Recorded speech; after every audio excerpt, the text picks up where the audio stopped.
Assalamualaikum warahmatullahi wabarakatuh. Anda rindu mendengarkan kajian-kajian dari ustadz-ustadz kita dari Aceh? Kunjungi channel YouTube Maulizul Akbar NAD. Subscribe, like, share, komen.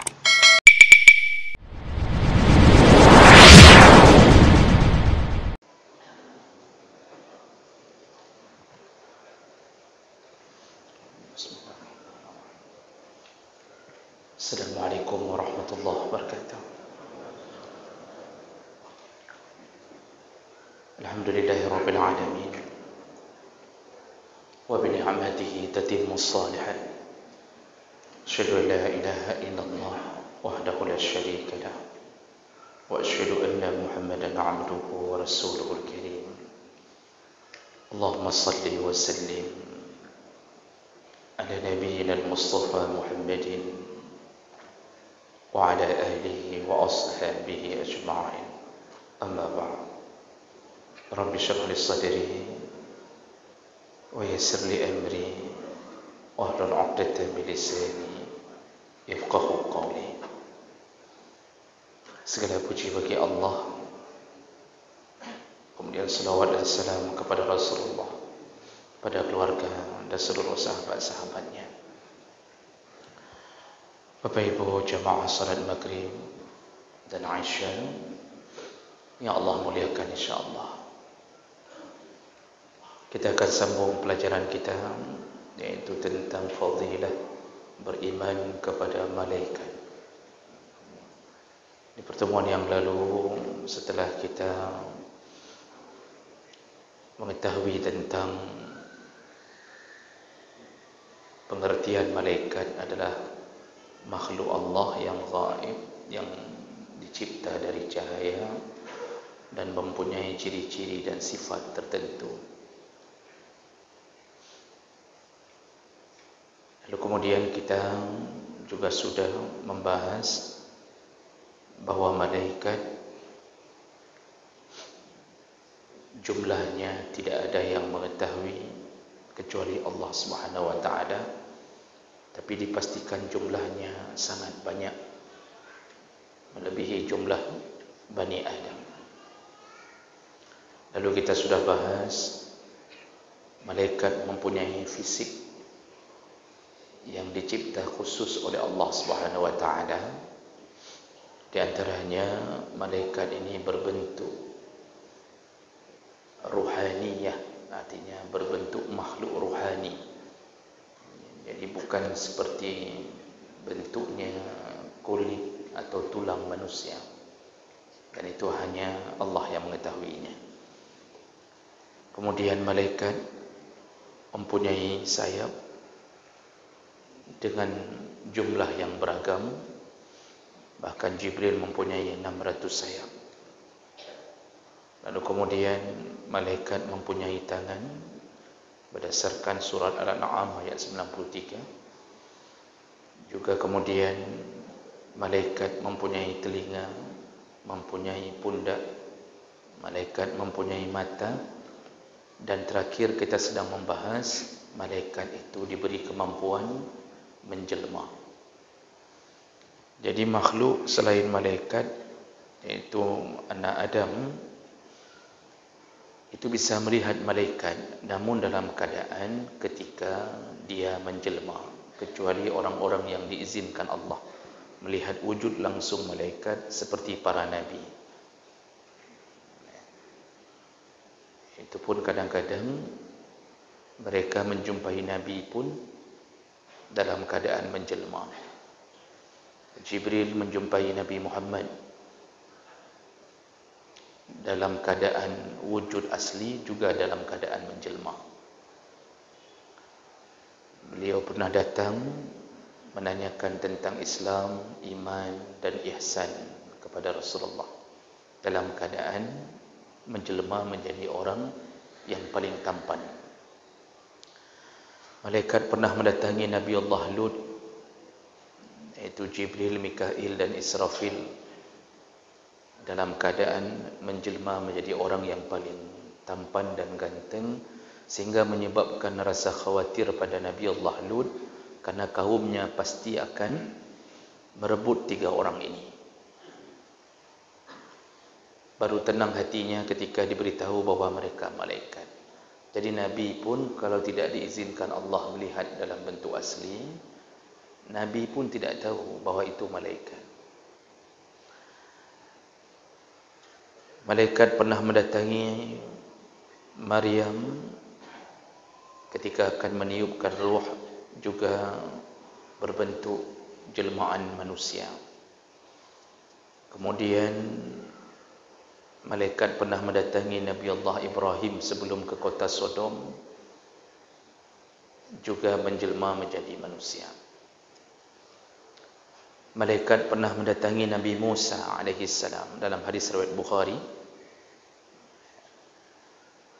Ursila malakul maut ila Musa alaihi salam. Falamma ja'ahu sakkah. Jadi pada suatu hari malaikat maut diutus oleh Allah menjumpai Nabi Musa alaihi salam, dan di saat kedatangan malaikat maut, dia dalam keadaan menjelma menjadi manusia. Nabi Musa sempat bertanya, ada apa orang ini, iaitu jelmaan malaikat ini, mengatakan ingin mencabut nyawa Nabi Musa. Nabi Musa marah karena dikira ini orang kok lantang sekali. Artinya kok berani sekali mengatakan berani mencabut nyawa sesama manusia. Jadi Nabi Musa tidak tahu itu malaikat. Apa yang terjadi? Sakkah, ditampar oleh Nabi Musa. Jadi ditampar oleh Nabi Musa sampai pipinya miring dan matanya terluka. Ini hadis riwayat Bukhari. Faraja'a ila rabbih, malaikat maut kembali kepada Allah Subhanahu wa taala. Faqal, lalu dia berkata kepada Allah, arsaltani ila 'abdin la yuridul mauta. Ya Allah, engkau telah mengirimkan aku kepada seorang hamba-Mu yang belum menginginkan mati. Kalau kita boleh tambah kalimat berikutnya, hasilnya begini, ya Allah katingen minglung. Jadi Nabi yang pernah nampar malaikat itu Nabi Musa. Qal, lalu Allah berkata, irji' ilaih, balik, kata Allah, temui lagi Musa. Faqul lahu, beritahu kepada Nabi Musa, yadha' yadahu ala matni thawr, letakkan tangannya di atas tubuh seekor sapi, di atas punggung seekor sapi jantan. Falahu bima ghattat yaduhu bi kulli sya'ratin sana, seberapa tangannya tergenggam jumlah bulu di badan sapi tersebut, satu bulu ku beri tambahan umur 1 tahun, kata Allah Subhanahu wa taala. Lalu kemudian malaikat balik. Nah, di saat seperti itu dia balik dalam keadaan sudah berwujud asli, karena tidak mau ditampar 2 kali. Ini syarah hadis ini ada. Waktu disyarah itu, Nabi Musa menampar malaikat pertama itu tidak bermakna lancang kepada malaikat, tapi dia mengira ini manusia. Kok beraninya mengatakan seakan-akan bisa mencabut nyawa. Nah, jadi disuruh balik oleh Allah berwujud malaikat maut yang asli. Lalu kemudian seperti yang disuruh Allah, Nabi Musa disuruh genggam sejumlah, disuruh genggam, letakkan tangannya di punggung lembu jantan. Berapa bulu yang terpegang? 1 bulu ditambah setahun oleh Allah Subhanahu wa taala. Lalu Nabi Musa berkata setelah dia dengar wahyu itu dari Allah melalui malaikat ini, qala ayya rabb, setelah itu apa lagi ya Allah? Maksudnya setelah engkau berikan tambahan umur ratusan tahun, kan sekali pegang bulu itu Pak, itu kita pegang bulu kening aja udah berapa biji nih Pak? Itu bisa tambahan ratusan tahun ini. Kalau dipegang bulu lembu begini, itu bisa nambah ribuan tahun. Artinya Allah mengizinkan itu dan Allah punya hak menambah itu. Itu hak Allah. Lalu ketika disebutkan itu, Nabi Musa bertanya, kalau seandainya sudah engkau tambah, apa lagi setelah itu? Seandainya engkau tambah umurku ya Allah, ribuan tahun setelah aku pegang bulu sapi ini, setelah ribuan tahun aku hidup, apa lagi setelah itu? Summa maza? Qal, kata Allah, setelah itu al-maut, summa al-maut. Engkau tetap mati. Tetap wajib mati, kata Allah. Qal, Nabi Musa menjawab, fal'an, kalau begitu tidak perlu engkau tambahi Allah, fal'an, sekarang cabutlah nyawa aku. Jadi ujungnya Nabi Musa juga tidak ingin ditambahi umurnya. Untuk apa? Jadi kita ni Pak, yang sudah berjenggot-jenggot putih, saudara, kalau ditambahi 1000 tahun untuk apa? Hanya untuk gule-gule sambil stroke, Pak? Hanya untuk menahan-nahan diabetes kita? Atau untuk mencengklat-cengklat dengan asam urat kita selalu? Untuk apa? Kalau sudah waktunya, cabutlah ya Allah. Bahkan bagi seorang mukmin, kematian itu adalah istirahat. Istirahat dari kelelahannya mentaati Allah Subhanahu wa taala. Lelahnya dalam tahajud, lelahnya dalam duha, lelahnya mencari nafkah, lelah mendidik anak dan istri, yang istri lelah mengabdi pada suaminya, yang anak-anak lelah dalam keadaan berbakti pada orang tuanya. Ketika Allah cabut, biarkan Allah cabut. Walaupun kita tidak berkuasa untuk menahannya, tapi begitulah Nabi Musa ingin mengatakan bahawa sekarang cabutlah, tidak perlu ribuan tahun yang akan datang ya Allah. Nah, kuburan Nabi Musa berdasarkan hadis Rasulullah, dari Rasulullah, itu tidak jauh dari tanah haram, tidak jauh dari Makkah. Ada hadis yang menyebutkan itu, sejauh satu lemparan batu. Rasulullah mengatakan dia dikubur di atas tanah yang merah dalam hadis. Saya lupa entah riwayat Bukhari atau riwayat Muslim. Kata Rasulullah dalam hadis itu, seandainya aku diizinkan memberitahu, pasti kutunjukkan kuburan Nabi Musa. Namun tidak diizinkan. Kenapa? Kalau diizinkan, itu enggak ada lagi kuburan itu di situ. Itu bisa dijadikan kuburan keramat, diambil pasirnya, tanahnya, macam-macam. Bisa disembah. Maka tidak diizinkan oleh Allah. Jadi dia dekat dengan Makkah tapi tidak tahu posisinya yang mana. Itu keterangan dari Nabi sendiri sallallahu alaihi wasallam. Nah, jadi malaikat menemui Nabi dalam keadaan menjelma sempurna sehingga Nabi pun tidak tahu, dan ini adalah salah satu kelebihan yang Allah beri pada malaikat. Masalah menjelma, syaitan pun diberi izin untuk menjelma. Namun bedanya, datangnya malaikat selalu dalam keadaan mengajak pada kebaikan. Datangnya syaitan selalu pada keadaan mengajak pada keburukan. Syaitan bisa diizinkan menjelma. Buktinya hadis Nabi, Abu Hurairah yang menangkap syaitan di Baitul Mal 3 malam berturut-turut dalam bentuk manusia. Sempurna. Abu Hurairah pun enggak tahu itu syaitan. Sampai akhirnya dilepaskan dengan satu tebusan, yaitu informasi. Syaitan memberitahu bahawa kalau menjumpai syaitan atau ingin berlindung dari syaitan, bacalah ayat kursi. Jadi yang kasih tahu tentang kekuatan ayat kursi adalah syaitan sendiri.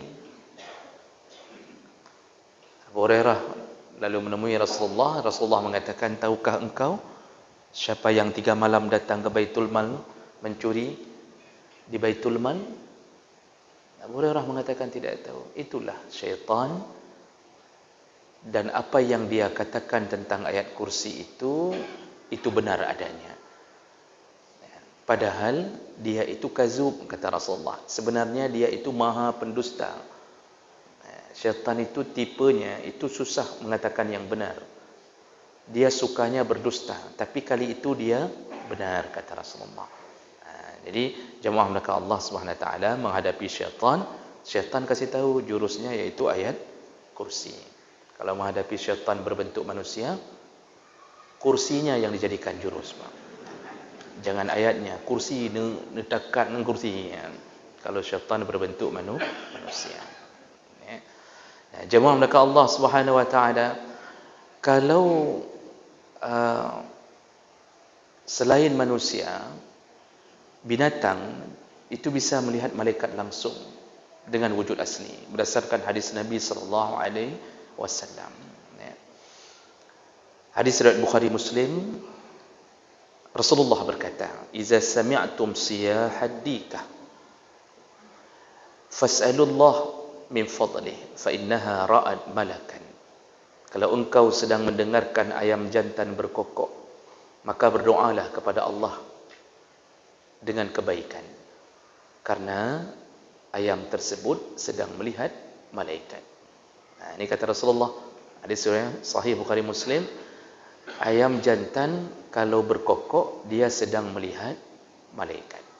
Makanya ayam jantan itu berkokok di waktu shiftnya malaikat, di waktu subuh dan menjelang subuh, dan di waktu asar.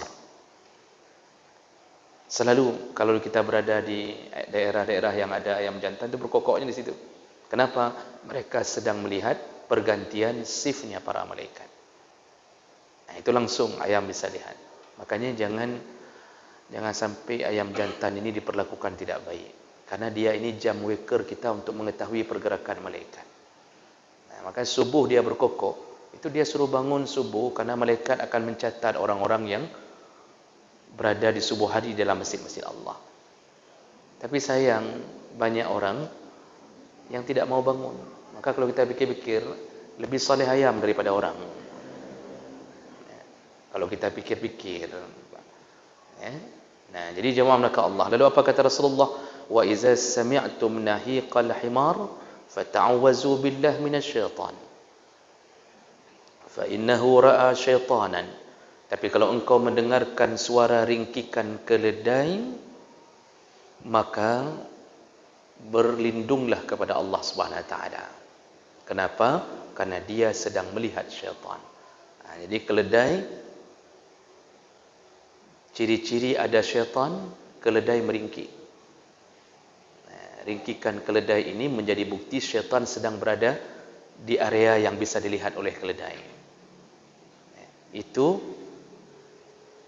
ingin disebutkan bahawa binatang ada perkara gaib yang tidak bisa dilihat oleh manusia, bisa dilihat oleh binatang. Azab kubur didengarkan oleh binatang, kecuali jin dan manusia. Namun kalau didengarkan oleh binatang, binatang biasanya melolong, Pak. Kalau anjing mendengar melolong, kalau kucing juga menangis. Namun tidak berefek kepada mereka, karena mereka tidak mendapatkan azab kubur. Maka diizinkan diperdengarkan kepada mereka. Pada kita tidak diizinkan karena berefek. Apa efeknya? Kita tidak lagi mendapatkan ujian iman. Jadi kita ini takut kepada Allah hanya gara-gara dengar azab kubur. Jadi ujian imannya enggak dapat. Sengaja disembunyikan Allah. Allah ingin lihat kita ini percaya tidak adanya azab kubur. Beriman tidak dengan semua yang Allah telah tentukan.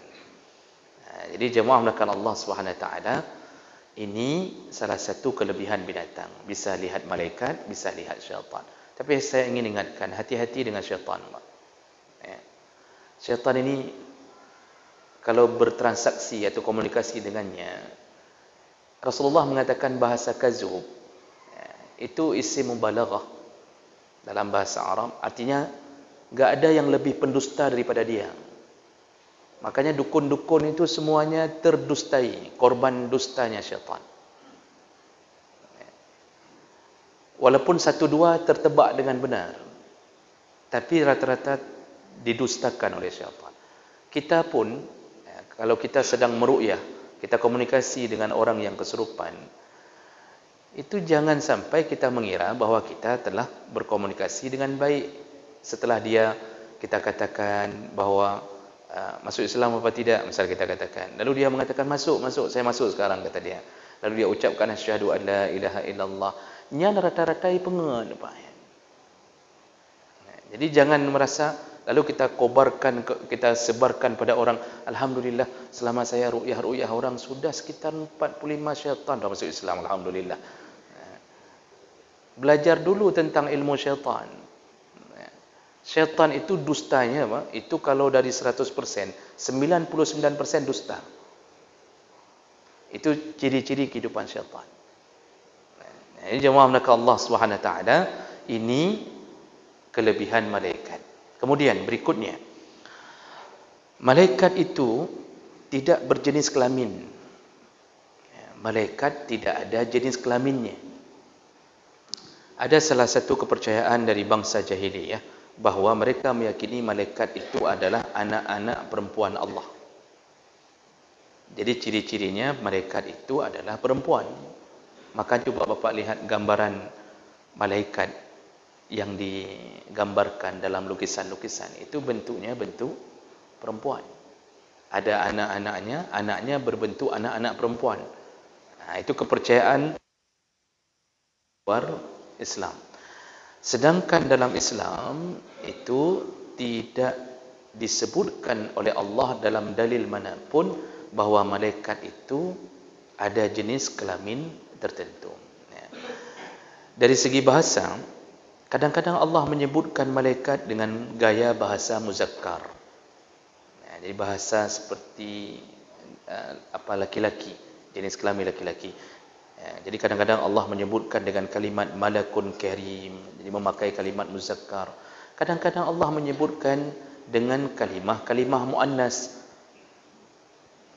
Jadi fanadathul malaikah. Jadi kalimat nadat menunjukkan muannas. Iz qalatil malaikatu, qalat itu muannas. Jadi sekali disebut muzakkar, sekali disebut muannas. Ini tujuan Allah, disyarah oleh para ulama bahawa sebenarnya malaikat itu tidak punya jenis kelamin. Kalau punya jenis kelamin tertentu, Allah menyebutnya dengan jenis kelamin tertentu. Makanya ayat-ayat menyebutkan tentang malaikat dalam berbagai versi. Dalam kitab Fathul Bari itu dipertegas, al-malaikatu laysa zukuran wala inathan. Malaikat itu bukan laki-laki, bukan perempuan. Wala ya'kuluna wala yashrabun. Mereka tidak makan dan minum, wala yatanakahun. Mereka tidak menikah, wala yatawaladun, dan juga mereka tidak beranak. Jadi tidak ada proses regenerasi kecuali apa yang diciptakan oleh Allah Subhanahu wa taala. Orang-orang yang sesat hari ini tersesat ketika mereka meyakini bahawa malaikat itu adalah kelompok yang punya jenis kelamin tertentu. Allah sebutkan dalam surah As-Saffat, fastaftihim alirabbikal banatu walahumul banun am khalaqnal malaikata inasan wahum syahidun ala innahum min ifkihim la yaqulun. Jadi kata Allah, Muhammad, tanyakanlah kepada orang-orang kafir Mekah, yaitu orang-orang jahiliyah, apakah anak-anak perempuan itu untuk Tuhanmu sedangkan untuk mereka anak laki-laki? Atau apakah kami menciptakan malaikat berupa perempuan sedangkan mereka menyaksikannya? Maksud Allah begini, aneh orang jahiliyah ini. Mereka mengatakan malaikat anak-anak perempuan Allah, padahal mereka sendiri paling tidak suka sama anak perempuan. Jadi dalam keyakinan jahiliyah, itu anak-anaknya Tuhan mereka, anak-anak Tuhan mereka, bukan Tuhan Allahnya kita. Itu mereka yakin itu anak-anaknya perempuan. Tapi mereka sendiri tidak suka kalau diberi anak perempuan. Tapi mereka ingin mengatakan anak Tuhan itu perempuan semua, yaitu para malaikat. Ini kan kontras, Pak. Makanya disebut jahiliyah, bangai. Mereka tidak suka anak perempuan, tetapi maksa untuk meyakini bahawa Allah itu punya anak perempuan. Kalau mereka tidak bangai, tidak bodoh, seharusnya kalau mereka yakin Allah punya anak perempuan, seharusnya kan mereka senang kalau diberi anak perempuan. Berarti ada titisan anak-anak Allah pada anak mereka, tapi tidak. Mereka bunuh anak perempuan mereka. Nah, inilah makanya kelompok jahiliyah itu tidak bisa berfikir dengan jernih. Tidak bisa berfikir dengan logika yang bisa dibuktikan. Jadi jemaah melakukan Allah Subhanahu Wa Taala ini ciri malaikat berikutnya, iaitu malaikat tidak berjenis kelamin. Kemudian malaikat tidak makan dan minum. Dan itu kita sudah masyhur mengetahui bahawa ketika Nabi Ibrahim menyiapkan makanan berupa sapi, anak sapi yang dimasak segera untuk menyambut 3 tamunya, dan Nabi Ibrahim tidak tahu bahawa itu adalah Jibril, Mikail dan Israfil. Ketika dihidangkan makanan itu, Nabi Ibrahim mendekatkan, faqarrabahu ilaihim, didekatkan makanan. Ini maka Nabi Allah Ibrahim ini sampai diberi gelar Abu Ad-Diyafah, bapaknya para tamu. Ada salah satu gelaran Nabi Ibrahim, bapaknya para tamu. Kenapa? Dari beliaulah orang dan umat berikutnya banyak belajar tentang menghormati tamu. Hari ini diperkuat oleh Nabi. Orang yang memuliakan tamu itu bahagian daripada bukti bahawa orang itu beriman. Tapi tamu yang dihormati juga itu tamu yang tahu cara menghormati yang punya rumah. Tapi tamu yang tidak tahu cara menghormati yang punya rumah, maka tuan rumah pun tidak perlu menghormatinya. Contohnya sederhana, tamu datang jam 2 siang ke rumah orang. Di saat orang sedang istirahat. Ini tidak faham waktu bertamu. Datang bertamu jam 11 malam. Ini tidak faham waktu bertamu. Kita boleh ketika diucapkan salam, kita menjawab salam dari balik bantal kita. Boleh. Terdengar salam dari depan, sedangkan mata kita sudah seliu. Seliu itu tidak ada bahasa Indonesianya. Seliu itu cuma ada di Aceh. Antara jaga dengan pulas. Lalu kita nyaut salam dengan bibir yang bergerak cuma tanpa suara Waalaikumsalam. Kita biarkan tamu itu enggak kita bangun, bolehkah? Boleh. Itu hak kita. Tamu yang harus jaga diri. 3 kali salam tidak disahut, pulang. Jangan naik ke plafon. Jangan ngintip dari gorden. Jangan buka gorden dari balik jendela besi. Jangan sibak gorden. Lalu ngintip, lalu mengatakan, nakah go? Ada kok. Apakah anak kata udlung? Kata dia begitu. Mentang-mentang udah jadi DPR ya, kata dia begitu. Jangan Pak, itu tamu kurang ajar namanya. Tidak boleh. Jangan sampai menuju ke pintu belakang. Ketuk dari kandang ayam. Nanti disahut sama ayam. Waalaikumsalam, kata ayam. Jangan. Maka tamu itu juga harus punya adab. Nanti kita akan terbahas ketika membahas fadilah menyambut tamu. Ini masih panjang cerita. Kita baru selesai rukun Islam. Ini baru masuk ke rukun iman. Masih panjang cerita kita. InsyaAllah 2024 belum tentu selesai ini Pak. Sudah berganti presiden pun belum tentu selesai. Nah, jadi malaikat itu didekatkan oleh Nabi Ibrahim makanannya. Ini salah satu adab juga. Kita ketika menyambut tamu, dekatkan makanan. Jangan jauhkan makanan dari tamu. Maka settingan meja di ruang tamu jangan jauh dari kursi. Ini kursi sampai dinding.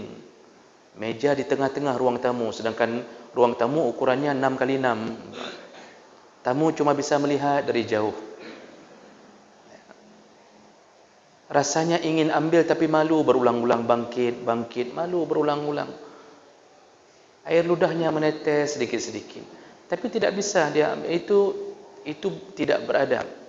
Dekatkan meja ke samping kursi. Biarkan tamu buka sesuka hati.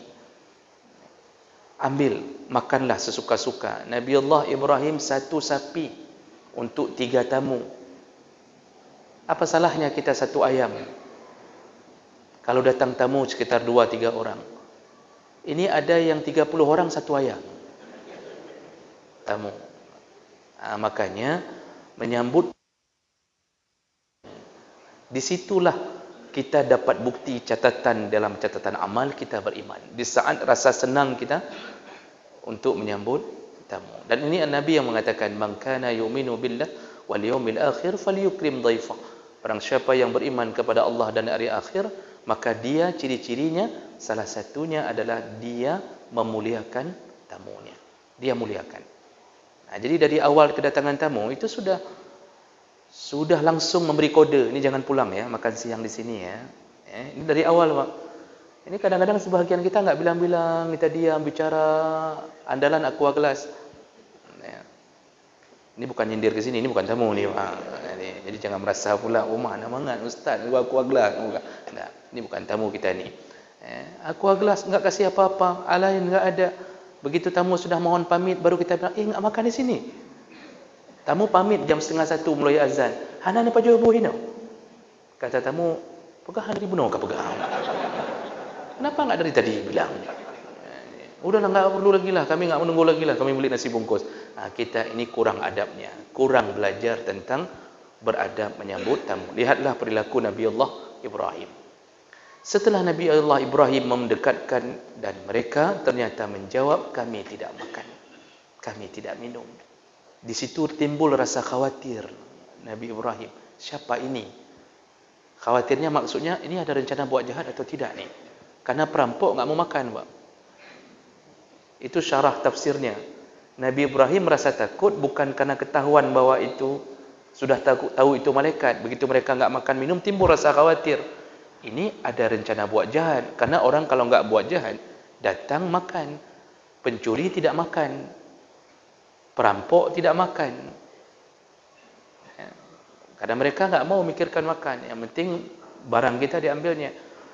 Lalu mereka mengatakan bahwa kami adalah utusan Allah. Disitulah baru tenang hati Nabi Allah Ibrahim. Jadi jemaah mereka Allah, malaikat tidak makan dan minum. Kemudian malaikat itu juga berbicara. Jadi berikutnya malaikat berbicara. Dan ini banyak sekali dalil-dalil pembicaraan Allah dengan malaikat. Wa idz qala rabbuka lil malaikati inni ja'ilun fil ardi khalifah qalu, malaikat jawab, ataj'alu fiha may yufsidu fiha, kenapa engkau menciptakan makhluk yang akan berbuat kemungkaran, kerusakan di muka bumi? Ini selalu menjadi tanda tanya banyak orang. Kenapa malaikat tahu bahwa kita akan merusak di muka bumi? Terbukti memang merusak di muka bumi itu bukan merusak tanaman, bukan merusak pepohonan, tebang sembarangan, buang sampah sembarangan. Itu kecil sekali yang merusak itu di sisi Allah. Kita ini kan selalu diajarkan jangan tebang pohon sembarangan, jangan buang sampah sembarangan, jangan buat paret itu macet macam-macam. Itu bahagian akhlak. Tapi orang mengira hari ini itu yang dimaksud merusak. Tidak, Pak. Sekarang kita tanam pohon, lakukan reboisasi. Kalau saat terjadi musibah, terjadi juga, hancur juga yang kita tanam semuanya. Setelah tsunami orang menanam pohon mangrove untuk menahan derasnya air kalau tsunami terjadi kembali. Kalau Allah seandainya memberi azab, itu mangrove-mangrovenya ipepo madung. Orang buat macam-macam, jangan tebang ini, jangan gundulkan hutan, nanti jangan bakar macam-macam.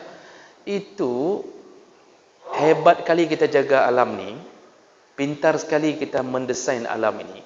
Tetap kalau datangnya azab bagi Allah dalam 0, sekian detik Allah bisa hancurkan segala-gala. Jadi bukan itu merusaknya manusia. Rusak manusia kapan? Ketika dia melakukan maksiat sehingga Allah murka kepadanya. Lalu rusaklah bumi dengan kemurkaan Allah akibat memberi azab pada manusia. Jadi rusaknya itu maksiat. Maka orang hari ini kalau dapat azab seharusnya mikir maksiat apa yang telah kita lakukan. Bukan mikir bagaimana cara menanam pohon kembali. Itu orang yang tanam pohon kembali rata-rata enggak solat juga, Pak. Itu tanam pohon dari jam 9, pakai spanduk besar-besar, Pak. Program tanam 2000 pohon. Dibesarkan, buat spanduk, kirim brosur macam-macam, dihadiri oleh pejabat-pejabat, Pak. Ya, oleh aparat-aparat hadir semuanya tanam pohon ramai-ramai. Waktu duhur azan hanam tiro itu mayang pi. Nyan model orang tanam pohon hari ini. Dia pikir sudah bagus dengan tanam pohon. Padahal ketika dia dengar azan, dia datang ke masjid, dia salat, pohon itu bisa tumbuh sendiri. Kaum Sabah itu gara-gara taat pada Allah, pohon tumbuh sendiri, berbuah sendiri, ranum sendiri, waktu panen jatuh sendiri ke atas keranjang yang dibawa di atas kepala. Tidak ada nyamuk di Sabah. Baca tafsir Ibnu Katsir. Tidak ada hama. Tidak ada apapun. Tak perlu semprot pestisida, tidak apapun tidak perlu. Kenapa? Semua taat pada Allah. Semua taat pada Allah. Makanya panen gagal, maksiat. Makanan jadi racun, maksiat. Selalu kita dihantui dengan penyakit yang berasal dari makanan karena maksiat kita. Kalau taat tidak akan begitu. Tidak akan begitu. Itu yang malaikat kenapa tahu bahawa maksiat manusia ini akan terjadi. Kenapa dia yang mengatakan ke Allah. Nah, kalau baca tafsir, tidak mungkinlah malaikat lebih tahu daripada Allah. Jadi apa jawabannya? Malaikat itu tahunya dari Allah. Nah, jadi ahli tafsir mengatakan itu yang dipamerkan Allah dalam Al-Quran, itu pembicaraan di awal. Setelah itu ada pembicaraan-pembicaraan yang tidak ditulis Allah di dalam Quran agar manusia mau berfikir. Makanya jawabannya Allah yang memberitahu, ini makhlukku ini, anak Adam ini nanti, itu suka merusak di muka bumi.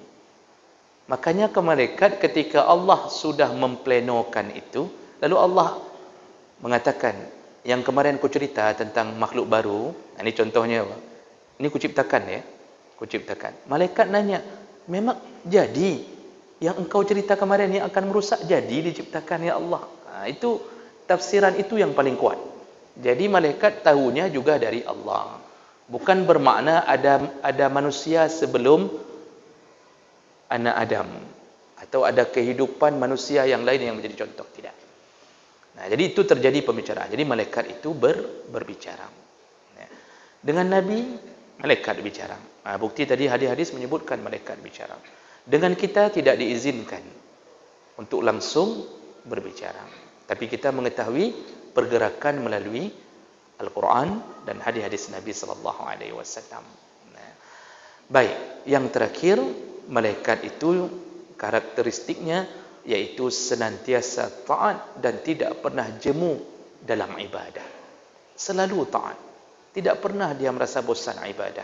Allah yang mengatakannya di dalam surat Tahrim ayat 6, ya ayyuhalladzina amanu qu anfusakum wa ahlikum nara. Wa quduhan nas wal hijarah 'alaiha malaikatun ghiladun shidadun la ya'sunallaha ma amarahum wa yaf'aluna ma yu'marun. Kata Allah, jagalah dirimu wahai orang beriman dan keluargamu dari api neraka. Kenapa?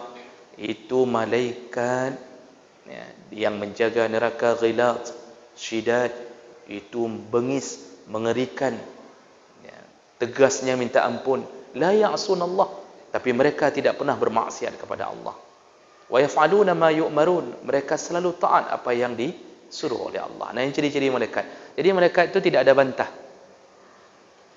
Yang paling banyak membantah siapa? Manusia. Manusia paling banyak membantah. Ya, makanya Allah menyebutkan dengan kalimat manusia itu sering ingkar. Ya, kadang-kadang Allah menyebutkannya lakanud, manusia itu keras kepala. Lalu kalau disebutkan khuliqa halu'a, dia dicipta dalam keadaan berkeluh kesah. Kita sudah tahu ini disuruh seharusnya taat, tapi tidak. Banyak yang enggak salat hari ini. Ya. Kita sudah tahu ini haram, itu haram, tapi tetap dikerjakan. Maka manusia itu suka membantah. Hari ini ada orang yang sok-sok pintar mencoba menafsirkan sendiri Al-Quran, menghina Allah, menghina makhluk-makhluk Allah. Jadi melecehkan kekuasaan Allah. Banyak para munafik hari ini muncul. Ini contoh-contoh manusia berbeda dengan malaikat yang selalu taat kepada Allah Subhanahu wa taala. Jadi kalau mereka disuruh tasbih ya tasbih, disuruh angkat arasy mereka angkat arasy. Itu enggak akan ada bantahan sama sekali. Disuruh sujud terus sujud. Disuruh memuji-muji Allah, terus puji-puji Allah. Begitu saja kehidupan malaikat. Jadi kalau begitu kesimpulannya, mana lebih mulia, malaikat dan manusia? Karena banyak hari ini yang mengatakan manusia lebih mulia karena manusia diberi nafsu. Lalu ada perjuangan dia melawan nafsunya, malaikat enggak ada nafsunya, kan begitu kata orang. Salah satu jawaban dari para ulama termasuk Ibnu Taimiyah dalam kitab Majmu' al-Fatawa menyebutkan kesimpulan manusia baru lebih mulia dari malaikat ketika dia masuk ke dalam surga, maka malaikat berada di bawahnya. Malaikat yang menjadi dayang-dayangnya. Tapi ketika belum masuk surga, malaikat lebih mulia daripada manusia. Jadi ketika di surga kita sudah menjadi bosnya para malaikat. Kan malaikat yang antar-antar makanan. Jadi oleh karena itu, mudah-mudahan ini perkenalan dulu terhadap malaikat semakin membuat kita yakin bahawa malaikat itu ada dengan berbagai karakteristik. Subhanakallahumma bihamdik, asyhadu an la ilaha illa anta, astaghfiruka wa atubu ilaik. Wassalamualaikum warahmatullahi wabarakatuh.